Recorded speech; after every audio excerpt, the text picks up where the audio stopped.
সুপ্রিয় দর্শক শ্রোতা, নিউ ইয়র্ক সময় এখন সন্ধ্যা 8টা। FM786.com প্রাইম নিউজে সবাইকে স্বাগত জানাচ্ছি। আমি সাইদ রহমান। শুরুতেই সাদাকাহ ফাউন্ডেশন সংবাদ শিরোনাম। প্রতি সপ্তাহে $400 বেকার ভাতার নির্দেশ ট্রাম্পের।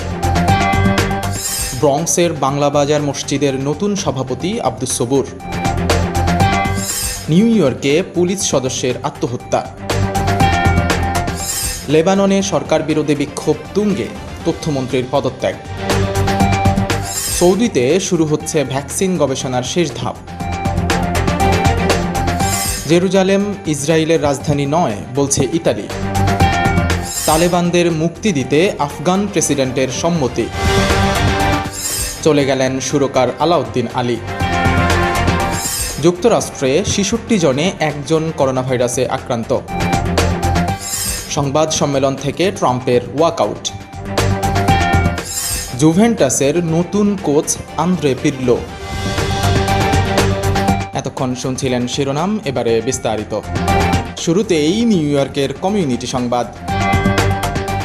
নিউ ইয়র্কের বাঙালি অধ্যুষিত ব্রঙ্কসের বাংলা বাজার জামে মসজিদের নতুন সভাপতি নির্বাচিত হয়েছেন ডাক্তার আব্দুস সবুর। মসজিদের প্রতিষ্ঠাতা সভাপতি বিশিষ্ট ব্যবসায়ী আলহাজ গিয়াসউদ্দিনের মৃত্যুর কারণে কমিটির শূন্য পদে সভাপতি নির্বাচিত হন মসজিদের ফান্ড রেজিং কমিটির চেয়ারম্যান ডাক্তার আব্দুস সবুর।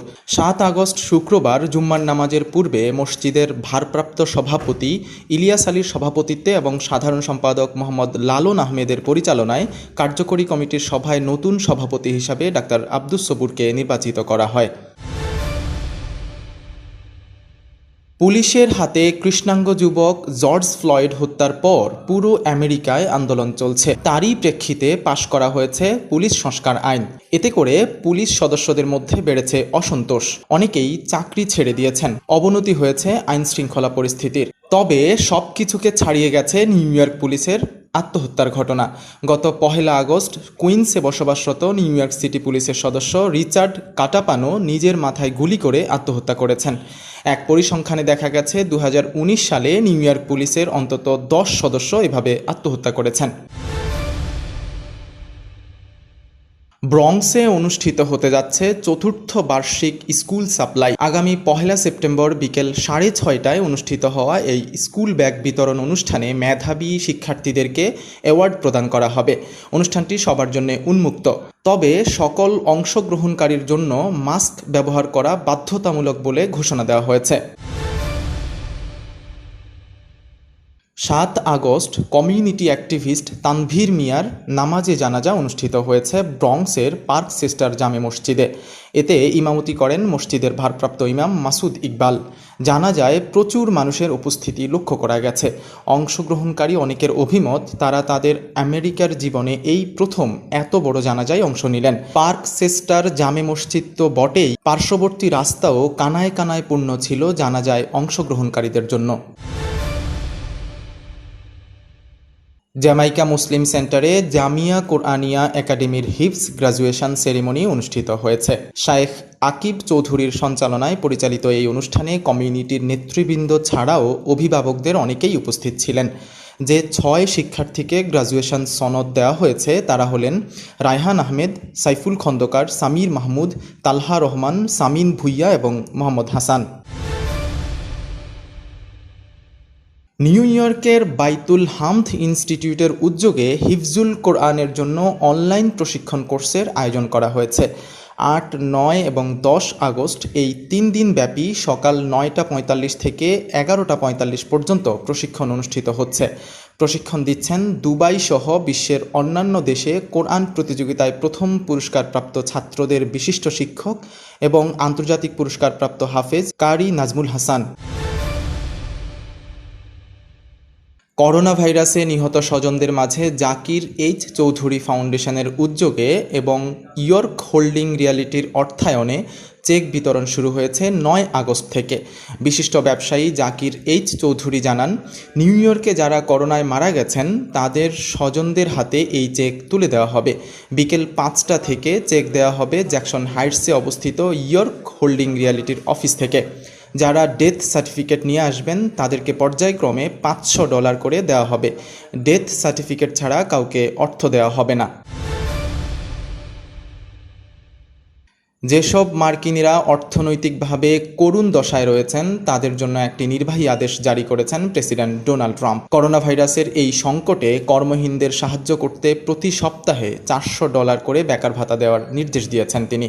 শনিবার ট্রাম্প এই নির্বাহী আদেশে সই করেন। যদিও পূর্বে দেওয়া বেকার ভাতার চেয়ে এবারের বরাদ্দ জনপ্রতি $200 কম।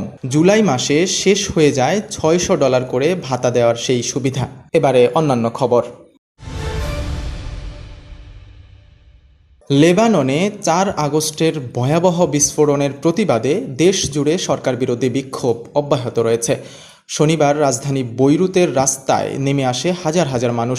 শান্তিপূর্ণ বিক্ষোভে পুলিশ টিয়ার গ্যাস নিক্ষেপ করলে সহিংসতা ছড়িয়ে পড়ে। শহরের কেন্দ্রস্থল থেকে গুলির আওয়াজ শোনা যায়। আল জাজিরা জানিয়েছে বৈরুতে গতকালের সহিংসতায় অন্তত 728 জন বিক্ষোভকারী আহত হয়েছেন। এদিকে বিস্ফোরণের ঘটনায় সরকারের ব্যর্থতার দায় স্বীকার করে পদত্যাগ করেছেন লেবাননের তথ্যমন্ত্রী মানাল আবদেল সামাদ। এবারে মুসলিম বিশ্বের খবর। করোনা ভাইরাসের কোনো কার্যকর ভ্যাকসিন এখনও আবিষ্কার হয়নি। বেশ কয়েকটি আছে গবেষণার শেষ ধাপে। এবার সেই পর্যায়ে যাচ্ছে সৌদি আরব। চীনা এক কোম্পানির সঙ্গে যৌথভাবে গবেষণাটি করা হচ্ছে বলে জানিয়েছে সৌদি আরবের স্বাস্থ্য মন্ত্রণালয়। বার্তা সংস্থা রয়টার্সের বরাতে জানা যায়, সৌদি আরবের 5,000 মানুষের ওপর তৃতীয় ধাপে ভ্যাকসিনটি প্রয়োগ করা হবে। এটি এই সম্পর্কিত গবেষণার শেষ ধাপ হিসেবে পরিগণিত হয়ে থাকে। সৌদি আরবের সঙ্গে যৌথভাবে ভ্যাকসিনটি প্রস্তুত করেছে চীনা কোম্পানি সানসিনো বায়োলজিক্স কর্পোরেশন। গত মাসে কোম্পানিটির পক্ষ থেকে জানানো হয়, প্রাথমিকভাবে তারা গবেষণায় বেশ ইতিবাচক ফলাফল পেয়েছেন। পশ্চিম তীরের জেরুজালেম শহরকে ইসরায়েলের রাজধানী মনে করে না ইতালি। দেশটির আদালত ট্রিবিউনাল ডি রোমার মতে কেউ তা মানলে আন্তর্জাতিক আইনকে অমান্য করা হবে, কারণ আন্তর্জাতিক আইন জেরুজালেমকে ইসরায়েলের রাজধানী হিসাবে কখনোই স্বীকৃতি দেয়নি। আদালত মনে করিয়ে দিয়েছে 2017 সালের 21 ডিসেম্বর জাতিসংঘের সাধারণ পরিষদে মার্কিন যুক্তরাষ্ট্র যখন জেরুজালেমকে ইসরায়েলের রাজধানী করার প্রস্তাব উত্থাপন করে তখন তা প্রত্যাখ্যান করেছিল ইতালি। আদালত আরও বলছে, আমরা আন্তর্জাতিক সম্প্রদায়ের বিরুদ্ধে যেতে পারি না। অবশেষে তালেবান বন্দীদের মুক্তি দিতে সম্মতি জানালেন আফগান প্রেসিডেন্ট আশরাফ ঘানি। রোববার দেশটির গ্র্যান্ড অ্যাসেম্বলি লোয়া জিগরাতে এ সংক্রান্ত একটি প্রস্তাবনা পাশ হওয়ার পর তাতে সম্মতি দেন আশরাফ ঘানি। সিদ্ধান্ত মোতাবেক 400 তালেবান সদস্য মুক্তি পাবে। আল জাজিরার বরাতে জানা যায়, লোয়া জিগরা হলো আফগানিস্তানের ঐতিহ্যগত একটি সম্মেলন, যেখানে সমাজের অধিকর্তাদের মাধ্যমে গুরুত্বপূর্ণ ইস্যুতে সিদ্ধান্ত নেওয়া হয়। পরে সরকার সেই সিদ্ধান্ত বাস্তবায়ন করে। এবারে বাংলাদেশ প্রসঙ্গ। দেশ বরেণ্য গীতিকার ও সুরকার আলাউদ্দিন আলী আর নেই। ইন্না লিল্লাহি ওয়া ইন্না ইলাইহি রাজিউন।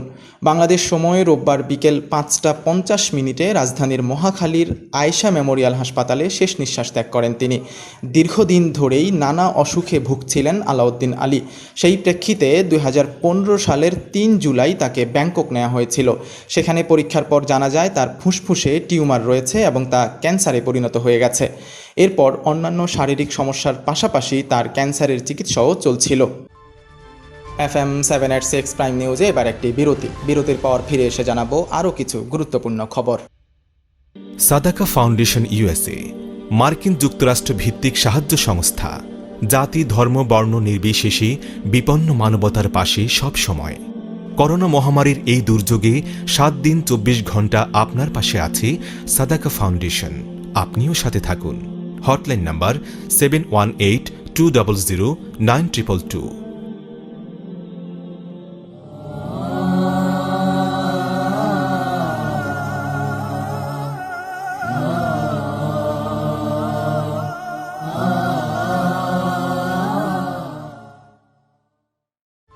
বিরতির পর আবারও স্বাগত FM 786 প্রাইম নিউজে, সঙ্গে আছি সাইদ রহমান। এবারে যুক্তরাষ্ট্রের আরও খবর। করোনা ভাইরাস সংক্রমণের দিক দিয়ে রেকর্ড সৃষ্টি করেছে আমেরিকা। বার্তা সংস্থা রয়টার্সের এক জরিপে বলা হয়েছে, 8 আগস্ট দেশটিতে করোনা সংক্রমণের সংখ্যা 50 লাখ ছাড়িয়ে গেছে। এই হিসেবে দেশটিতে 66 জন বাসিন্দার মধ্যে একজন করোনায় সংক্রমিত হচ্ছেন। 9 আগস্ট ওয়ার্ল্ডোমিটারের তথ্য বলছে, আমেরিকায় এখন পর্যন্ত প্রায় 52 লাখ মানুষের শরীরে করোনা সংক্রমণ ছড়িয়ে পড়েছে। প্রেসিডেন্ট ডোনাল্ড ট্রাম্প শনিবার এক সংবাদ সম্মেলন থেকে ওয়াকআউট করেছেন। এক সাংবাদিক অবসরপ্রাপ্ত সেনাদের স্বাস্থ্যসেবা নিয়ে তার দাবিকে মিথ্যা বলে চ্যালেঞ্জ করলে মাঝপথে নেমে যান ট্রাম্প। নিউ জার্সিতে নিজের গলফ ক্লাবে আয়োজিত সংবাদ সম্মেলনে ট্রাম্প দাবি করেন তিনি সাবেক সেনা সদস্যদের জন্য ভেটেরান্স চয়েস কর্মসূচি পাশ করেছেন। অথচ প্রকৃত সত্য হল সাবেক প্রেসিডেন্ট বারাক ওবামা 2014 সালে এটিকে আইনে পরিণত করেন। এবারে খেলার খবর। উয়েফা চ্যাম্পিয়ন্স লিগের শেষ 16 থেকে বিদায় নিয়েছে জুভেন্টাস। ক্লাবের ব্যর্থতার দায়ে বলির পাঁঠা বানানো হয়েছে প্রধান কোচ মাউসিরিও সারিকে। শনিবার রাতে ইতালিয়ান কোচকে অব্যাহতি দিয়েছে জুভেন্টাস। কয়েক ঘন্টার ব্যবধানে নতুন কোচের নাম ঘোষণা করেছে 9 বারের টানা ইতালিয়ান লিগ চ্যাম্পিয়নরা। জুভেন্টাসের নতুন প্রধান কোচের নাম আন্দ্রে পিরলো। কয়েকদিন আগে এই কিংবদন্তিকে যুব দলের কোচ হিসেবে নিযুক্ত করেছিল জুভেন্টাস। 9 দিনের মধ্যেই প্রমোশন হয়ে গেল পিরলোর। কোচিং কেরিয়ারে এটিই হবে তার শুরুর মিশন। এর আগে খেলোয়াড়ি ভূমিকায় নিজেকে কিংবদন্তির কাতারে নিয়ে গেছেন আন্দ্রে পিরলো। FM786.com প্রাইম নিউজ এখনকার মতো এ পর্যন্তই। বিদায় নেওয়ার আগে আবারও জানিয়ে দিচ্ছি সাদাকাহ ফাউন্ডেশন প্রধান খবরগুলো। প্রতি সপ্তাহে $400 বেকার ভাতার নির্দেশ ট্রাম্পের। ব্রঙ্কসের বাংলা বাজার মসজিদের নতুন সভাপতি আব্দুস সবুর। নিউ ইয়র্কে পুলিশ সদস্যের আত্মহত্যা। লেবাননে সরকার বিরোধী বিক্ষোভ তুঙ্গে, তথ্যমন্ত্রীর পদত্যাগ। সৌদিতে শুরু হচ্ছে ভ্যাকসিন গবেষণার শেষ ধাপ। জেরুজালেম ইসরায়েলের রাজধানী নয় বলছে ইতালি। তালেবানদের মুক্তি দিতে আফগান প্রেসিডেন্টের সম্মতি। চলে গেলেন সুরকার আলাউদ্দিন আলী। যুক্তরাষ্ট্রে 66 জনে 1 জন করোনা ভাইরাসে আক্রান্ত। সংবাদ সম্মেলন থেকে ট্রাম্পের ওয়াকআউট। জুভেন্টাসের নতুন কোচ আন্দ্রে পিরলো। সবাই ভালো থাকুন, সুন্দর থাকুন, এই শুভকামনায় আজকের মতো বিদায় নিচ্ছি আমি সাইদ রহমান।